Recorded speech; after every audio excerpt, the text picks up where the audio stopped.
Hey, Sales Enablement Podcast listeners. This is Alastair Woolcock, co-host of the RevOps podcast. We have another special episode for you coming right up. So if you like what you hear, come and subscribe and join us at the RevOps podcast.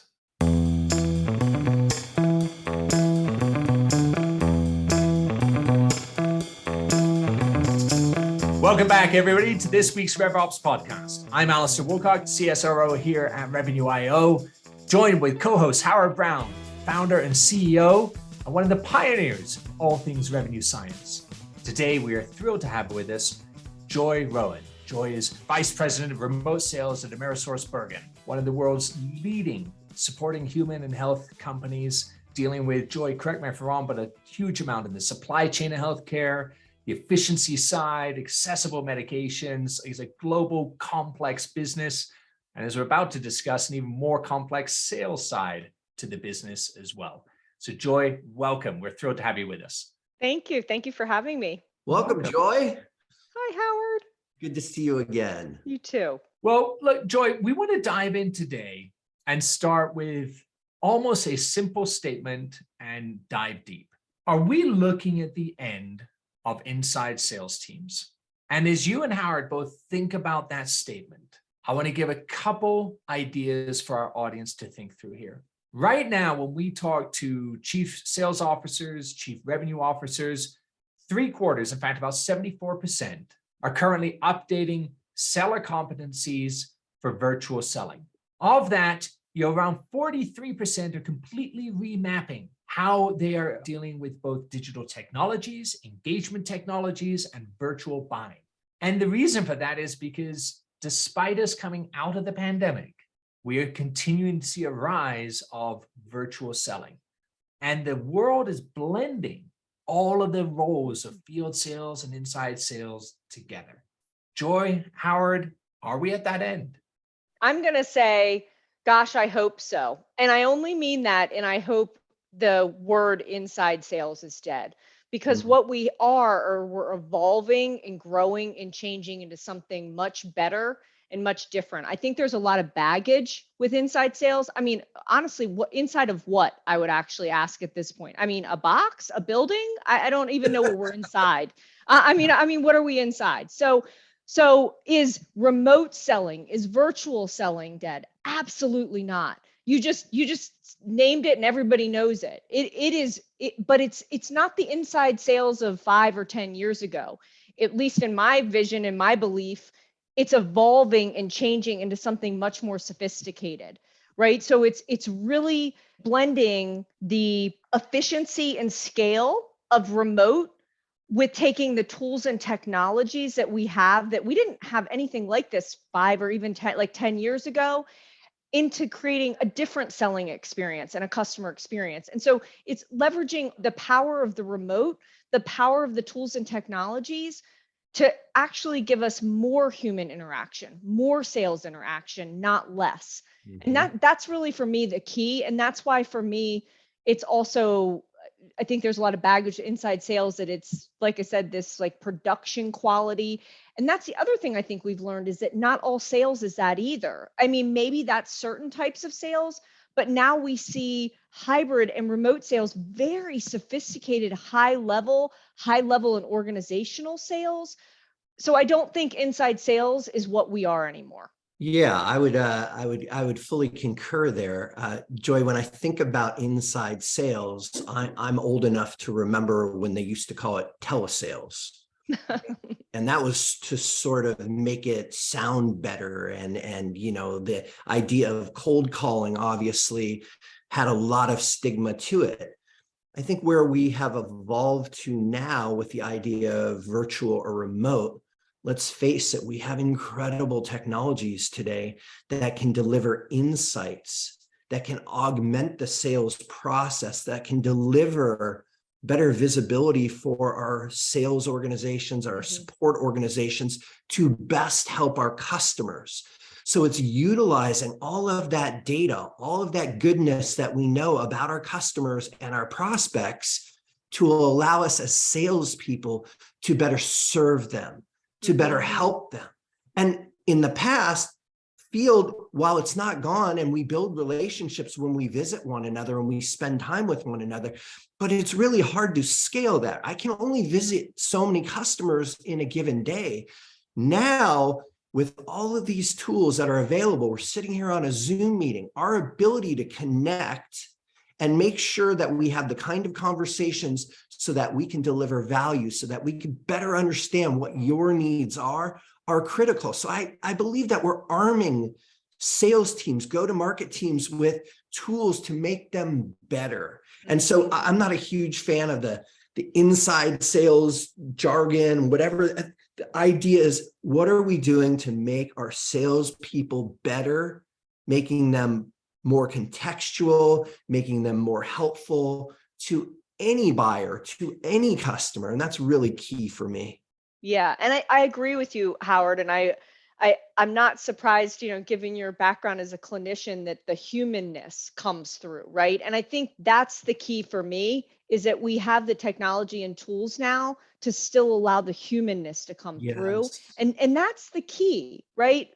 We're not trying to, at least in my vision or version of remote sales, it's enabling rather than disabling our teams to have more of those human interactions, because the conversation AI, it should be helping in other ways, but nothing replaces that human interaction, the ability. And that's why we, pay our salespeople, and why we look for people who can, like you say, contextualize, who can pivot, who can understand a nuance or connect dots that sometimes our AI and other tools can, and sometimes they can't. And so, like I said, I think for me, it's the ability to free up the seller's time to be even more human, right? And to have that human engagement, because I fully believe, whether it's in person or remote or both, some version of both, that's ultimately what can drive it. It drives better customer experience. It drives better business results. It also drives the seller experience. That's right. I think we've also learned that being remote also enables you to find different and diversified talent and experience by not being so geographically specific. So to your point, yes, we can also leverage the scale of not having to travel everywhere, which is also quite a bit more sustainable in a couple different ways. As well as, I know for us, one of the things that's been the biggest pleasure for me is the different people we've been able to bring onto the team that we never would have been able to bring on 3 years ago, when it was mandatory to sit in an office on the sales floor in, suburban Philadelphia. So that's actually been one of the things that, I think we talk about maybe less, but has been one of the pleasures of the evolution for me. I think that's such a great point, Joy, in terms of we're expanding the scope and accessibility of what is, arguably one of the highest paying professions in the world, sales in general, but also it is life-changing for many people if they can have access to the job, right? And once they can get the experience there. And I hope we continue to see more of that and we don't revert back, because it's a tremendous thing when people get that vision behind them. And with that said, as I listen to what you're saying there and what Howard's saying, I agree with, but I'm going to go back to reminisce on some of my Gartner days and stuff like that. A lot of people wouldn't philosophically disagree, but sales is getting harder than it's ever been before. And you have, I think there's general acceptance. Well, for a junior rep, sure, we'll support them, we'll help them, but they largely are focusing on emailing and video meetings, right? They aren't hitting the human components of this. And then you have at the other end of the spectrum, the senior AEs going, I could not use technology. My goodness, that would be a terrible thing. Like my secrets are my secrets. My process is my way.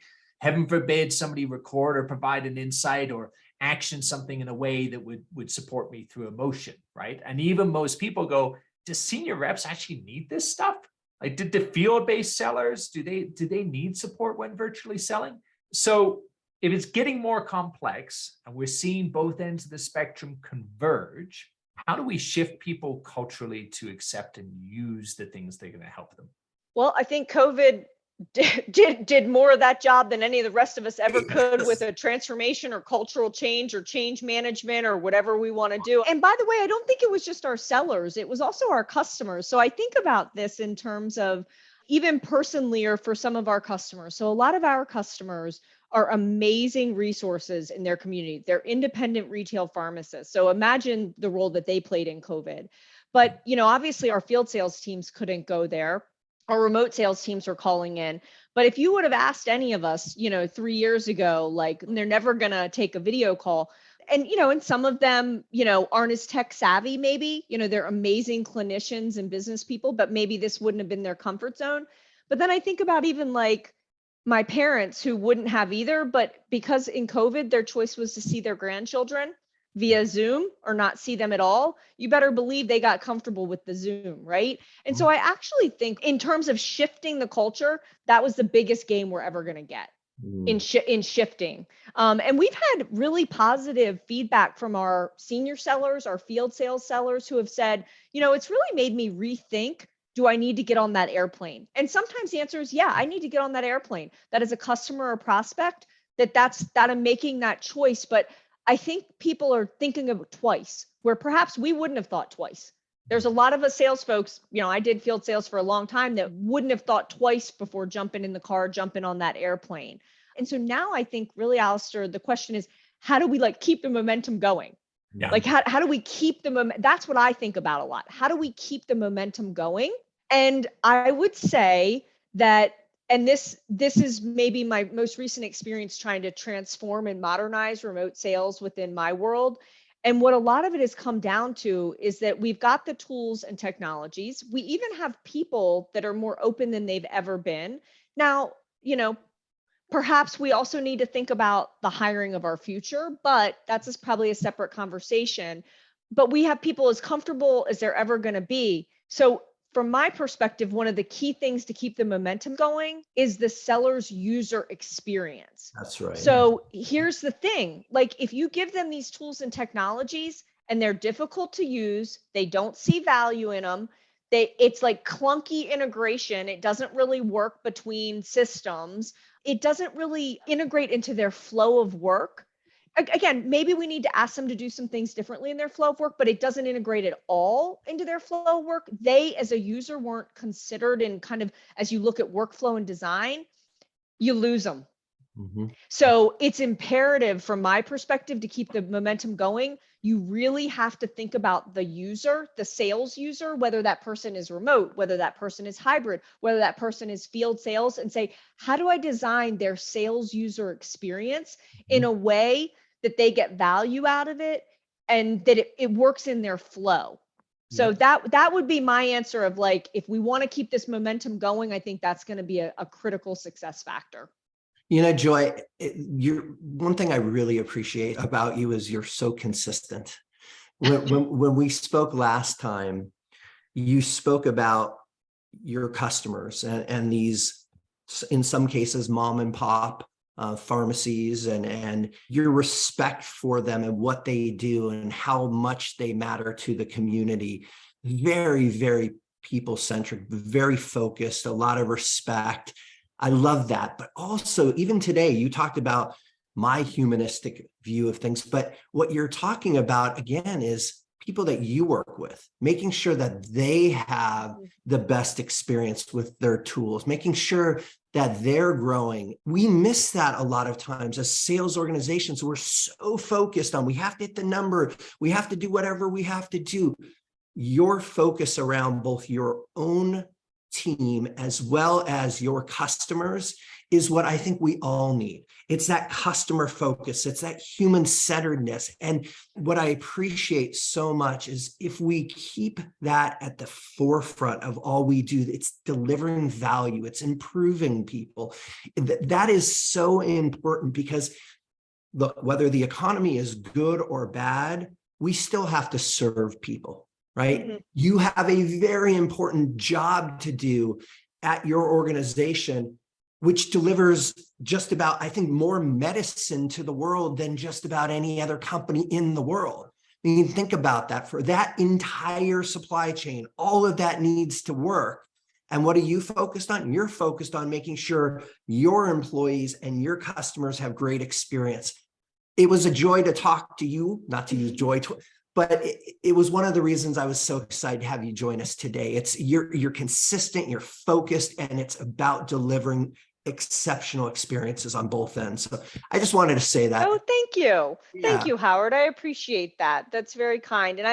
And there's a quote, like it's a George Merck quote. And he always said, if you focus on the patients, if whenever we focused on the patients, the profits have inevitably followed. And I Mhm. would say the same thing when you focus on the people, whether you're talking about your end users or your clinicians or patients or your own team, when you focus on the people, my experience in 25 years of sales in healthcare sales is the rest has ended up working itself out.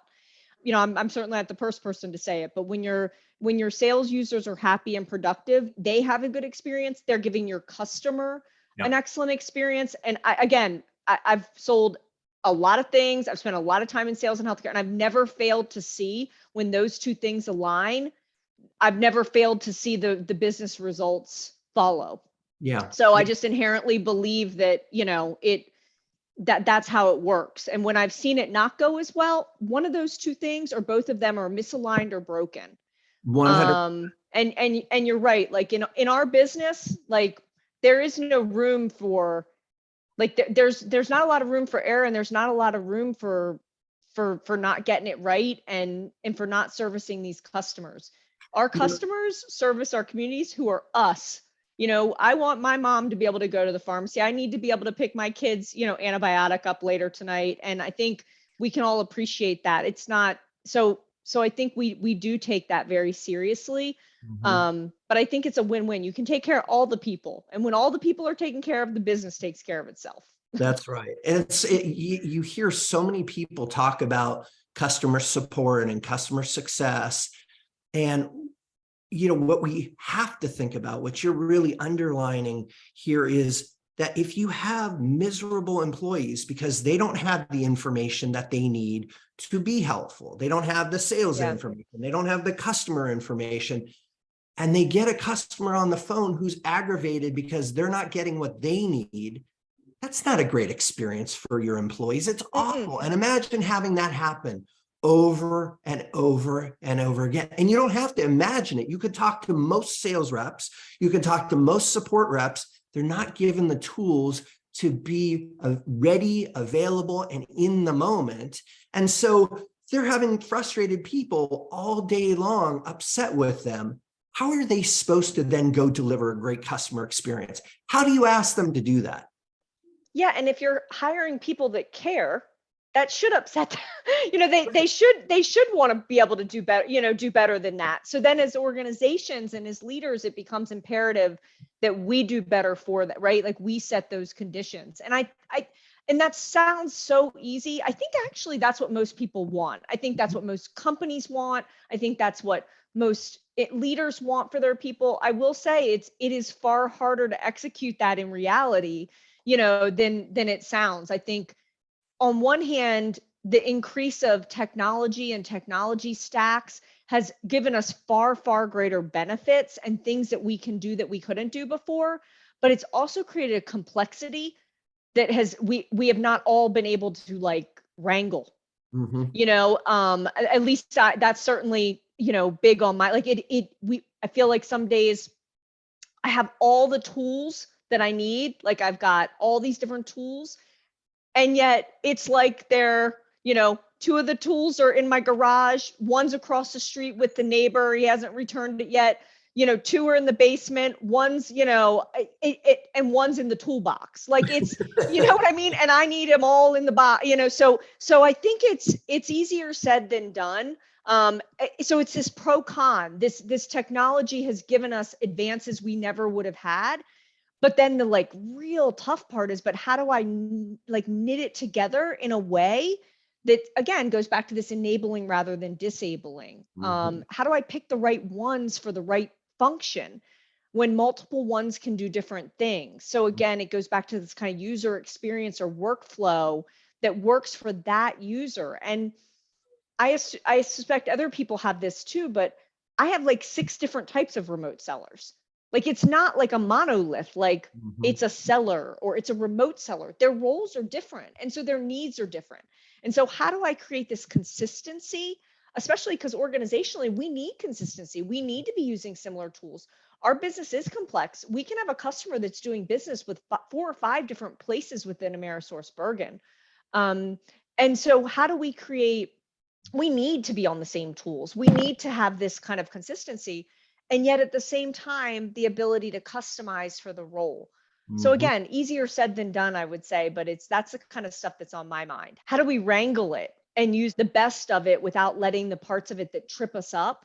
Interoperability, like really kind of nerdy, boring things like, does that field connect to that field? Like, it's funny, that stuff can really, like one small piece like that can literally be like a wall. That's how complex the technology piece is in my experience. And I think we're living in an age now, Joy and Howard, where the average amount of tools that a rep is using when selling.